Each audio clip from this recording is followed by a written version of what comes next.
التعليقات اللي جايه كله هجوم على مجلس اداره الاهلي وتخاذل مجلس اداره الاهلي وازاي يسيبوا الموضوع يوصل لهذه الدرجه و انا يمكن ردي من كلامك انه النادي الاهلي مؤسسه كبيره فبتشتغل بمحيطات اكبر من اللي احنا ممكن نكون متصورينها، فالمساله طب مش مساله. انا هفاجئك وهفاجئ متابعينك. يلا افاجئك وافاجئ متابعينك وانفراد لحضرتك يلا وانفراد بينا. للراي العام كله.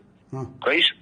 خد خطوتين. الاهلي بالاصل، وخد بالك وانا بقول لك الكلام ده لان متصلين طبعا وعارفين ايه اللي بيحصل. الاهلي خاطب الاتحاد الدولي لكرة القدم بشأن وقائع حسين الشحات فجاء الرد. شأن داخلي. نحن لا شأن داخلي بتاع اتحاد الكرة بيه. طيب الاهلي جاله رد. نحن في انتظار صدور حكم يثبت التدخل القضائي في كرة القدم. شكرا، ده كلام خطير ومهم جدا جدا جدا. أرجوك يا معالي المستشار عشان خاطري وعشان عدد المشاهدين بيزيد ضيف تاني، عيد النص ده تاني معلش لأنه مهم جدا. احنا قلنا مرة واثنين الاهلي مؤسسة لا تعمل بالصدفة. الراجل محمد الشيبي اشتكى في النيابة العامة. نعم. لجنة الانضباط حتى الآن، وأنا كنت في لجنة الانضباط من 4 أيام بالظبط في واقعة ناصر ماهر، وكنت موجود في اللجنة وحصل نقاش في هذا الأمر. لجنة الانضباط لم تكن تكون رأي نهائي بعد. نعم.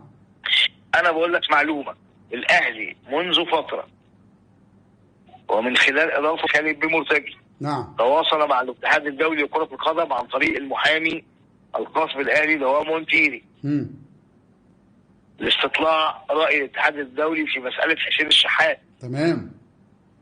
فجاء الرد أن مجرد الشكوى لا تعتبر قاطعة في التدخل. جميل. ركز معايا. ليه؟ لأن كان من ممكن المحكمة تدي عدم اختصاص. صحيح. كان ممكن المحكمة تدي براءة. يبقى القضية صفر.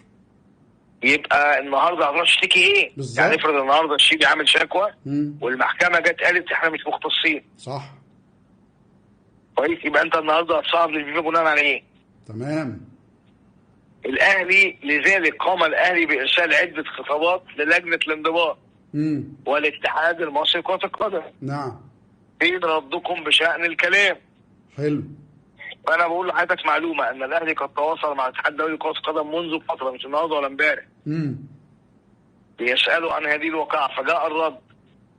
حضرتك معاك حكم قضائي يفيد التدخل؟ لسه. لكن دلوقتي معايا. وتوكلنا على الله. وتوكلنا على الله. الأول